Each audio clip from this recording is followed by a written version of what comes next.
이 시간에 말씀 나눌 때 새 사람을 방해하는 옛사람이라는 제목으로 오늘 말씀 나누고자 합니다. 장로님도 안 계시고 목사님들도 안 계시니까 좀 외로운 느낌이 드네요. 네, 지금 몽골에서 선교 사역 마무리하고 이제 돌아오실 텐데 잘 마무리하고 건강하게 돌아오실 수 있도록 기도해 주시기 바랍니다. 성도 여러분들은 언제 무엇을 할 때 즐겁고 또 만족스러우십니까? 한번 생각해 보시기 바랍니다. 나는 언제 가장 즐겁고 마음이 만족스러운가? 저는 물론 이제 말씀 보는 거 좋아합니다. 목사니까. 자전거 탈 때가 저는 되게 기뻐요. 자전거를 굉장히 좋아하는데 산악 자전거를 오래 탔습니다. 그래서 어깨도 한번 부러지고 손도 한번 부러지고 그런 집안의 그 걱정과 만류에도 불구하고 그 즐거움을 이제 계속 누리기 위해서 산악 자전거를 타는데, 또 최근에는 접는 자전거를 제가 구입을 해가지고 집 주변 말고 이제 또 멀리 기차도 타고 또 차에 실어서 갖고 가가지고 타고 싶어가지고 접는 자전거를 샀어요. 그래서 자전거 매니아입니다, 제가. 그래서 자전거 타는 거 너무 좋아하는데, 진세골에 한번 갖고 왔었거든요. 저희 이제 아내가 차 가지고 주일 예배 드리고 내려가고 저는 이제 다음날 목회자 모임이 있어가지고 접는 자전거를 갖고 와서 저는 이제 주변에 아무것도 없으니까 저도 먹어야 되잖아요, 내려가서. 그래서 자전거를 타고 이렇게 딱 이제 폈어요. 피고 이제 진세골 그 초월역 근처로 이제 내려가가지고 이제 김밥이랑 그 칼국수 이제 사 먹고 주일날 저녁에 또 이제 동네 저기 천이 있더라고요. 그 도로도 있고 동네 구석구석을 그 자전거를 타면서 1시간 정도 누비면서 소화도 금방 다 되고 운동도 되고 너무 즐거운 거예요. 이렇게 해가 이제 질 좀 돼가지고 이제 노을도 지고 너무 좋다. 주일날 이렇게 자전거 타고. 그런데 이제 내려올 때는 너무 좋았는데, 마을을 누빌 때는 올라오는데 와, 이렇게 긴 여정인지 몰랐습니다. 그래서 내려갈 때는 한 5분 만에 내려갔는데 올라올 때는 한 30분 넘게 걸렸던 것 같아요. 이렇게 올라오는 그 여정도 힘들었지만 딱 올라오고 나니까 그 성취감이 또 장난이 아닌 거예요. 그래서 이 자전거를 내가 뿌리칠 수가 없구나. 다음에 또 갖고 와서 타야 되겠다. 자전거를 탈 때 이제 도파민이 막 생성이 됩니다. 또 저는 이제 다 유튜브 동영상 다 좋아하시겠지만, 저도 주로 이제 보는 동영상이 시골집 이렇게 리모델링 하는 거, 그런 영상들 좋아하고요. 또 국내외 여행 소개하는 그런 영상들 좋아하고, 또 액션 영화 이렇게 모아가지고 짤로 이렇게 짤막하게 소개하는 액션 씬을 이렇게 보는 것도 좋아하고 그렇습니다. 또 사람들하고 대화하는 거 좋아합니다. 또 의미 있는 대화하는 거 좋아합니다. 우리 청년들하고 예배 끝나고 이제 몇 명 안 되지만 매주 멤버가 바뀌어요. 이상하게 그룹이 이렇게 커피 마시면서 대화하는 거 좋아합니다. 도파민을 이제 호르몬이죠. 행복 호르몬이라고 알려져 있는데, 만족감, 성취감, 즐거움을 느끼게 하는 호르몬입니다. 도파민이 이제 나오죠.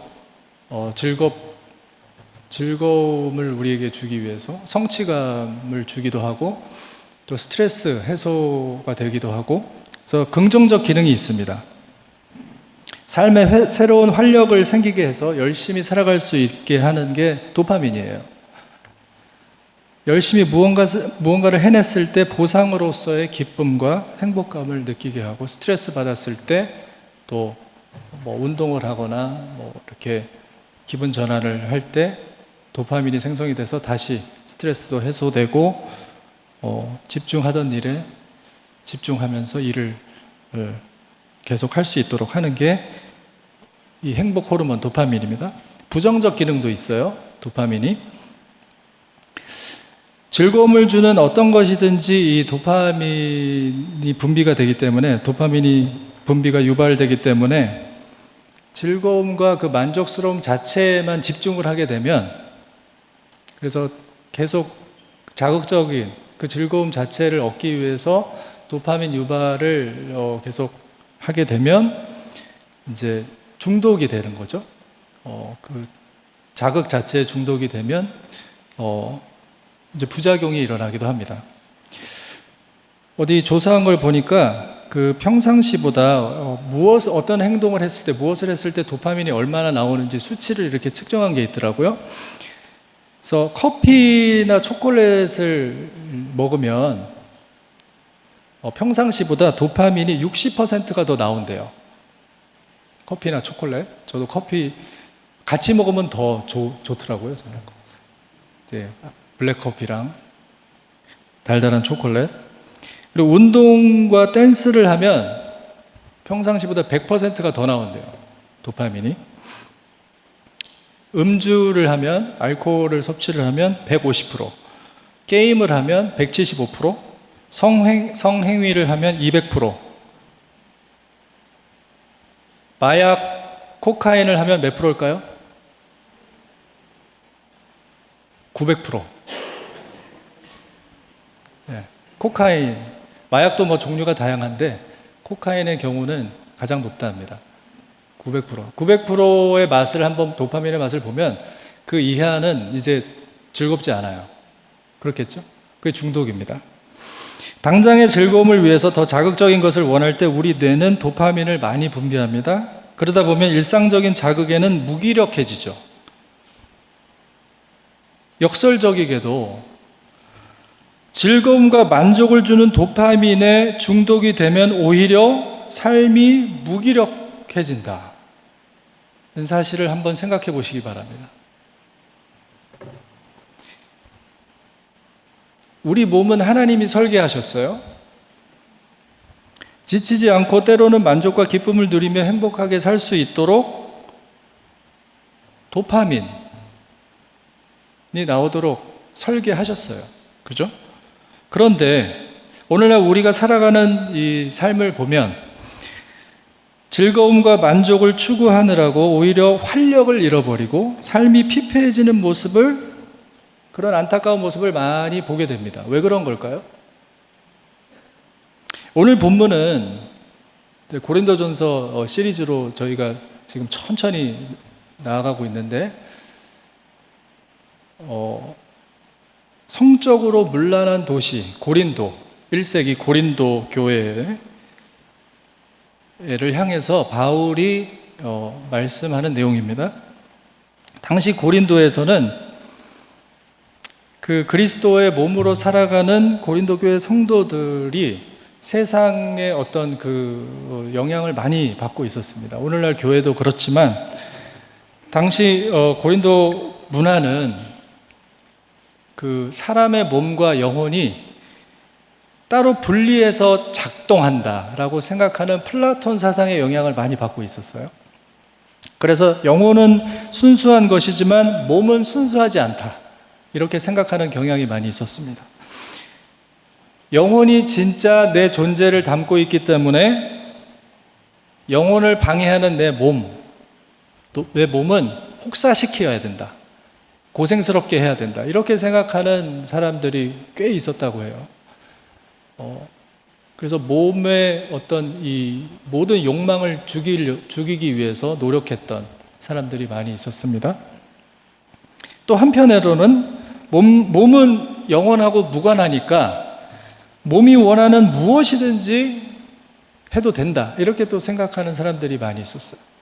고린도 성도들 중에 이런 사람들이 있었기 때문에 오늘 말씀에 이런 내용을 담고 있습니다. 이런 문화 가운데 살면서 예수님을 믿고 성도가 된 고린도 교인들 대부분이 이방인이었거든요. 어떤 교회는 이제 유대교를 믿다가 이제 예수님 믿게 된 성도들도 꽤 섞여 있었는데, 고린도 교회 같은 경우는 이방인이 대부분이었어요. 그러니까 세속 문화에 심취해서 살다가 몸을 혹사시키든지 몸이 원하는 대로 무엇이든지 하든지 살다가 이제 성도가 된 사람들이 많았던 것입니다. 교회 역사를 보면 성도들이 영혼과 몸을 따로 분리해서 생각하는 이 이분법적인 사고에서 벗어나는데 굉장히 오랜 시간이 걸린 것을 볼 수 있습니다. 그만큼 교회는 세속 문화의 영향을 많이 받습니다. 세속의 세계관의 영향을 많이 받습니다. 바울 사도는 하나님께서 플라톤 사상의 영향을 받고 있는 이 사람들에게 복음을 제시하시고 예수님을 믿게 하셔서 하나님께서 이렇게 그리스도의 자녀, 그리스도의 몸으로 되게 한 이 교회, 그리스도의 몸 된 교회 사람들에게 이렇게 말을 하는 겁니다. 그리스도 안에서 새 사람이 되셨습니다. 여러분들은 새로운 피조물이 되었습니다. 그런데 한편 옛사람의 흔적이 아직도 많이 남아있다. 이 옛사람, 세속의 영향을 받아서 살다가 새 사람이 되었는데, 그리스도 안에서 옛사람을 아직 벗어버리지 못하고 새 사람을 입고 새 사람으로 더 살아가기 위해서 애쓰는 모습이 전혀 보이지 않는다. 구원은 하나님의 일입니다. 그렇죠? 구원은 하나님이 하시는 일입니다. 구원받아 성화를 이루는 과정도 하나님의 일입니다. 성령님이 이렇게 우리를 이끌어 가셔야 됩니다. 그런데 새 사람, 그리스도 안에서 새로운 피조물이 된 성도가 새 사람으로 자라가기 위해서는 성령이 이끄시는 대로 성도들 역시 애쓰고 노력해야 할 몫이 있다. 이것을 강조하는 본문이라고 볼 수가 있습니다. 6장 12절 오늘 본문을 보면 모든 것이 내게 가하나 다 유익한 것이 아니요 모든 것이 내게 가하나 내가 무엇에든지 얽매이지 않는다 라고 했습니다. 이 말씀을 쉽게 말하면 자유함에 대한 말씀이에요. 자유가 무엇인가?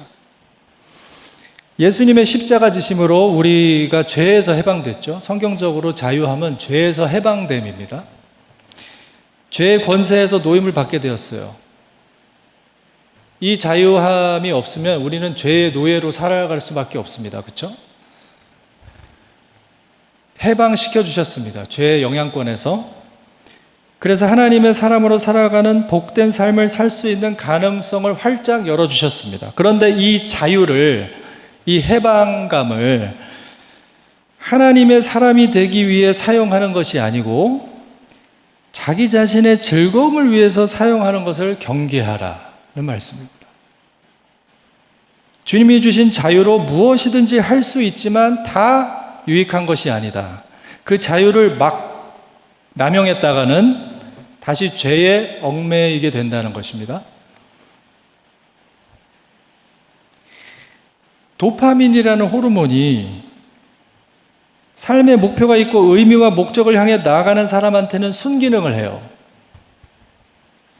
그런데 즐거움과 만족 자체를 추구하는 사람한테는 역기능을 합니다.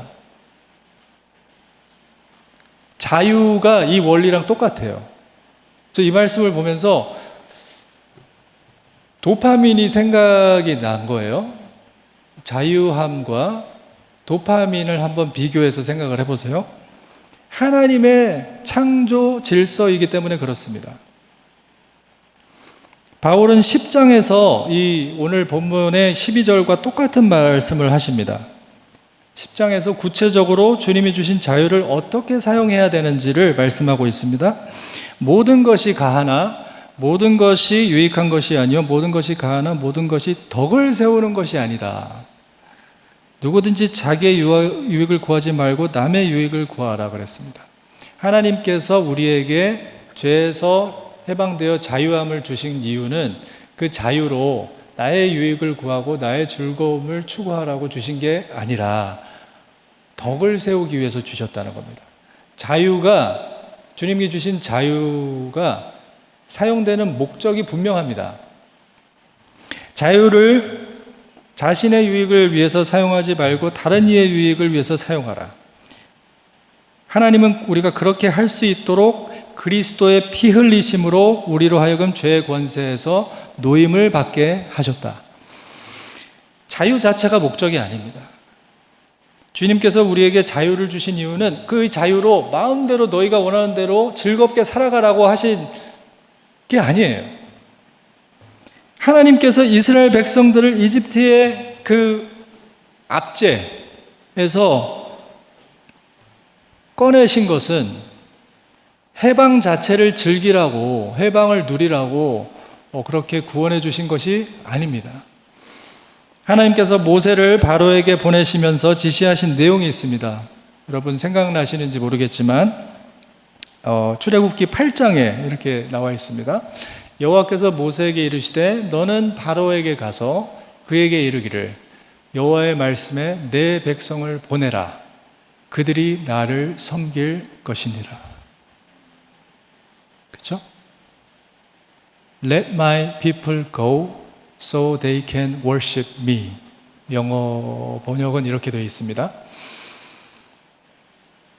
그러니까 해방을 시켜주신 것은 그 자유로 모든 기쁨을 마음대로 누리라는 게 아니라 하나님을 섬기고 또 하나님의 몸된 그 공동체를 섬기도록 그 자유를 주셨다는 것입니다.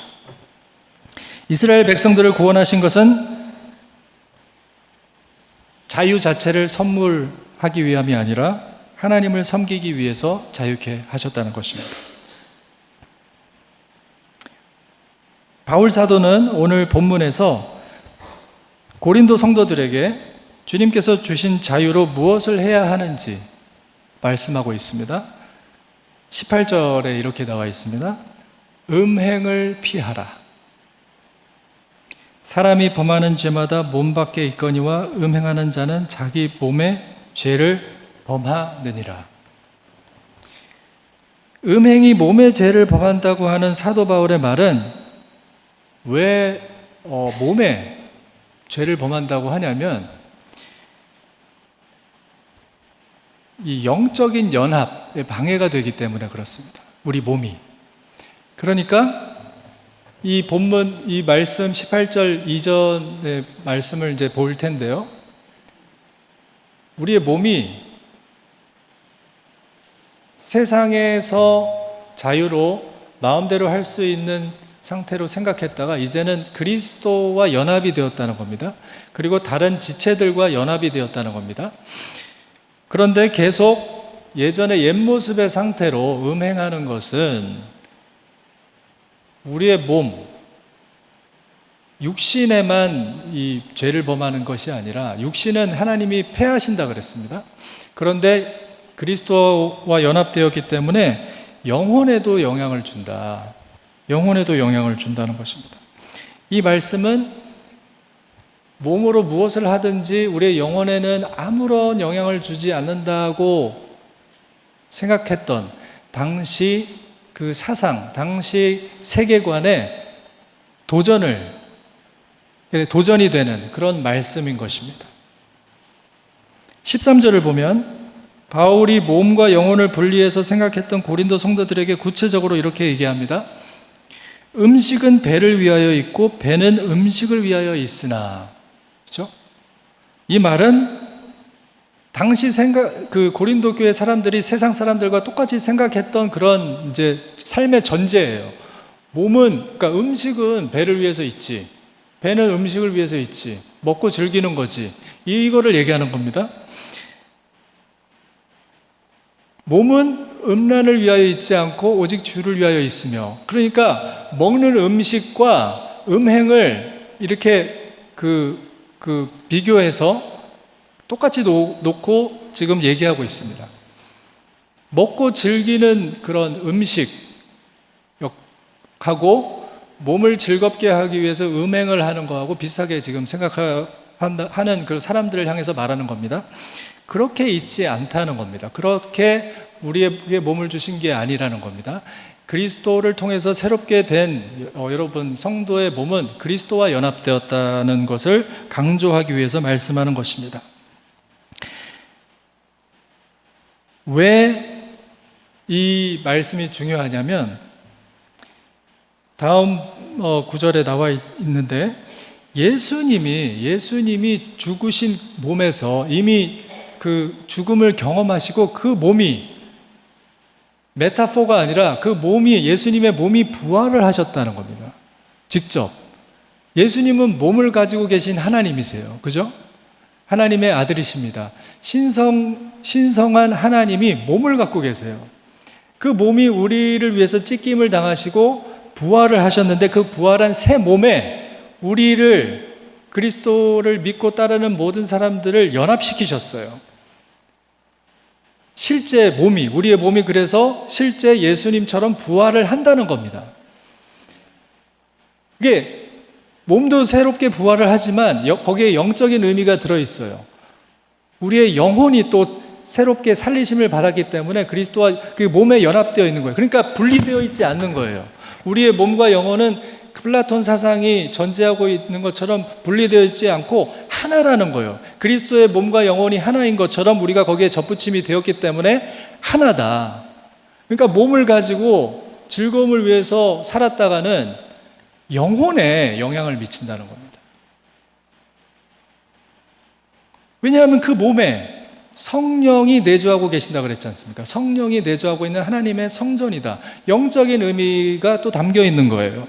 그러므로 주님께서 우리를 새로운 몸, 그리스도 안에서 새로운 피조물 되게 하신 것을 믿는다면 우리에게 주신 자유함으로 우리가 하는 모든 일들이 그리스도의 몸에 영향을 준다.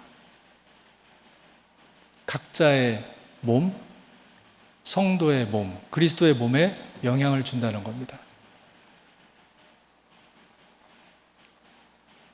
바울이 오늘 본문에서 고린도 성도들에게 말하는 내용을 에베소서 2장과 4장에서 에베소 성도들에게 말씀하는 그 말을 들으면 좀 더 이렇게 실감나게 다가옵니다. 한번 본문 에베소서 2장 1절부터 10절까지 다 같이 교독으로 한번 읽어보겠습니다. 저부터 읽을게요. 그는 허물과 죄로 죽었던 너희를 살리셨도다.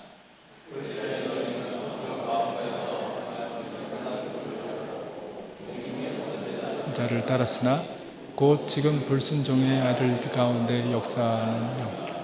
전에는 우리도 다 그 가운데서 우리 육체의 욕심을 따라 지내며 육체와 마음에 원하는 것을 하여 다른 이들과 같이 본질상 진노의 자녀이었더니 긍휼히 풍성하신 하나님이 우리를 사랑하신 그 큰 사랑을 인하여 허물로 죽은 우리를 그리스도와 함께 살리셨고 너희는 은혜로 구원을 받은 것이라.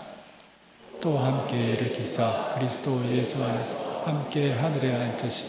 이는 그리스도 예수 안에서 우리에게 자비하심으로써 그 은혜의 지극히 풍성함을 오는 여러 세대에 나타나려 하심이라.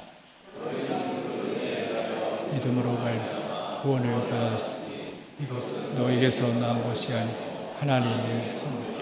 행위에서 난 것이 아니니 이는 누구든지 자랑하지 못하게 함이라. 우리는 그가 만드신 바라 그리스도 예수 안에서 선한 일을 위하여 지으심을 받은 자니 이 일은 하나님이 전에 예비하사 우리로 그 가운데서 행하게 하려 하심이니라. 아멘. 따로 설명이 필요 없겠죠? 그죠? 4장을 한번 다시 읽겠습니다. 에베소서 4장 17절 교독으로 제가 먼저 읽을게요. 그러므로 내가 이것을 말하며 주 안에서 증언하노니 이제부터 너희는 이방인이 그 마음에 허망한 것으로 행함같이 행하지 말라. 총명이 어두워지고 그들 가운데 있는 무지함과 그들의 마음이 굳어짐으로 말미암아 하나님의 생명에서 떠나 있도다. 그들이 감각 없는 자가 되어 자신을 방탕에 방임하여 모든 더러운 것을 욕심으로 행하되 오직 너희는 그리스도를 그같이 배우지 아니하였느니라. 진리가 예수 안에 있는 것 같이 너희가 참으로 그에게서 듣고 또한 그 안에서 가르침을 받았을진대 너희는 유혹의 욕심을 따라 썩어져가는 구습을 따른 옛사람을 벗어버리고 오직 너희의 심령이 새롭게 되어 다같이 하나님을 따라 의와 진리의 거룩함으로 지으심을 새 사람을 입으라. 아멘.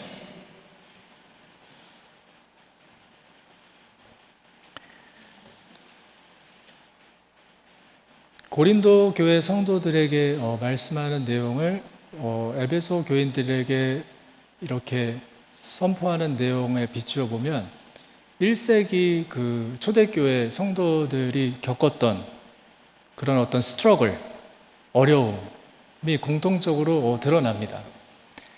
이 성도들의 어려움,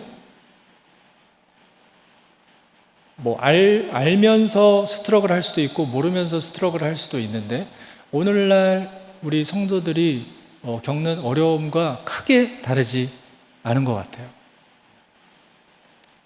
그래서 바울 사도는 오늘 본문 20절에 6장 20절에 이렇게 말씀을 합니다. 결론을 내립니다. 20절을 보여주실까요? 너희 몸으로 하나님께 영광을 돌리라. 우리의 몸으로 하나님께 영광을 돌린다는 말이 무슨 의미인가? 먼저 우리는 항상 우리의 몸이 우리 자신의 소유가 아닌 것을 상기시켜야 됩니다. 우리 스스로에게. 내 몸은 내 것이 아니에요.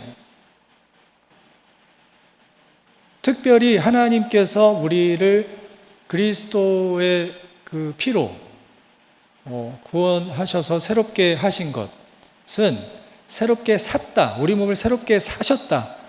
구입했다. 라는 의미와 같습니다. 그래서 새롭게 우리를 그리스도의 피값을 지불하고 사셨기 때문에 우리는 하나님의 소유입니다. 원래 하나님의 소유인데 떠나 있었고 잃어버려진 자연이었는데 되찾으신 것이죠. 예수님의 그 피로 되찾은 것입니다. 하나님의 소유이고 그리스도의 소유이고 우리는 성령님의 소유입니다. 예수 그리스도가 우리와 한 몸이 되기 위해서 지불하신 그 대가가 십자가라는 것을 우리가 기억해야 됩니다. 이것을 믿는다면 성령이 우리 안에 내주하고 계셔서 우리의 몸으로 우리의 온 존재와 삶으로 하나님께 영광 돌리는 삶을 살도록 가르치고 계속 도우신다 라는 사실도 믿어야 합니다. 믿으십니까? 세상에서 형성된 옛 자아, 옛 사람이 자유케 되었어요. 예수님이 십자가 달리셔서 죽으시고 부활하셔서 자유케 되고 부활하신 그 몸과 영혼에 접붙임돼서 새롭게 되고 자유케 되었을 뿐만 아니라 새롭게 되고 새 사람으로 살아갈 수 있는 무한한 가능성을 열어주셨습니다. 우리의 몸을 하나님께 드려서 그리스도의 몸을 세우는데 그래서 우리가 자유를 사용할 수 있도록 애써야 된다는 것입니다. 말씀을 맺겠습니다. 오늘날도 고린도 교회 1세기 고린도 교회 당시와 비슷하게 많은 사람들이 삶은 즐기는 것이다 라고 생각하며 사는 사람들이 많은 것 같습니다. 특히 젊은 세대로 갈수록 젊은 이 시간 즐겨야 되지 않겠나, 또 이제 나이 들면 얼마나 남았다고 즐겨야 되지 않겠나 이렇게 많이 생각을 해요. 즐길 수 있습니다. 즐길 줄 알아야 됩니다. 그런데 그것이 목적이 될 때 부작용을 우리가 생각해야 됩니다. 도파민의 예를 말씀을 드렸습니다. 자유의 남용에 대해서 말씀을 드렸습니다. 역설적이게도 삶은 누리려고 하면 할수록 못 누리게 됩니다. 하나님이 그렇게 디자인하셨기 때문에 그래요. 도파민과 같아요. 즐거움을 위해 도파민을 분비시키면 시킬수록 우리 삶은 피폐해집니다. 자유가 그렇다는 겁니다. 자유를 나의 유익을 위해서 사용하려고 하면 할수록 자유를 못 누려요. 얽매이게 됩니다. 하나님이 주신 삶은 즐기는 데 목적이 있지 않습니다. 옛사람의 모습이 그리스도 안에서 새 사람이 된 우리에게 있습니다. 우리의 모습에는 버려야 할 옛사람, 또 새롭게 계속 입어야 될 새 사람이 있는 것입니다. 우리가 그리스도를 통해서 새 사람이 되는 것은 하나님이 하시는 일입니다. 하나님이 주도적으로 하셔야 됩니다. 그런데 새 사람으로 자라가는 것은 자동으로 되지 않습니다. 신기하죠? 하나님이 하시는 일이니까 가만히 있으면 되지 않겠나 이렇게 생각하시는 경우가 많은데 그렇지 않다는 겁니다. 자동으로 되는 일이면 새 사람을 입으라고 얘기하지 않아요.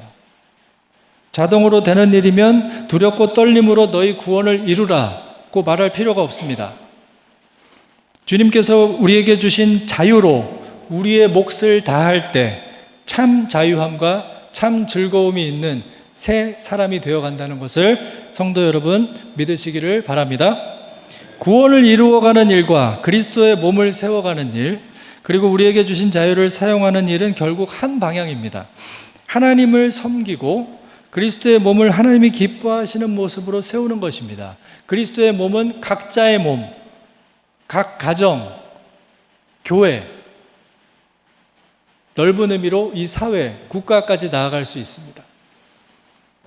매일매일 그리스도 안에서 새로운 피조물로 계속 세워져 가시는 성도 여러분들 되기를 바라고, 우리 스스로 성장하고 서로의 성장을 돕는 데서 큰 기쁨과 큰 만족 누리시는 복된 성도님들 되시기를 축복합니다. 기도하겠습니다. 하나님 아버지, 이 시간 고린도전서 6장 말씀으로 주님의 말씀을 나누었습니다. 우리 안에 옛 사람이 계속 우리의 새 사람을 방해하는 것을 고백합니다. 아버지 하나님, 주 예수께서 우리를 위해 피 흘리시고 우리를 그리스도와 연합되게 하셨음에도 불구하고 우리는 문득 종종 주님께서 주신 자유로 우리의 자신과 우리의 즐거움만을 위해 살아갔던 모습이 많았고, 또 지금도 그런 모습으로 살아가고 있을 때가 종종 있습니다. 주님께서 고린도 교회 성도들에게, 또 많은 1세기 교회들에게 선포하신 것처럼 우리를 위해 주신 자유는 우리 자신을 위해서 사용하는 것이 아니라 주님을 섬기기 위해, 또 주님의 몸을 세우기 위해 주신 것임을 늘 기억하게 하여 주시옵시고, 그렇게 우리가 주님께서 주신 자유로 바르게 사용하여 나아갈 때 진정한 자유, 진정한 해방감, 참 만족, 참 기쁨 누리는 복된 우리 모두가 되게 하여 주시옵소서. 감사합니다. 예수님 이름으로 기도합니다. 아멘. 네.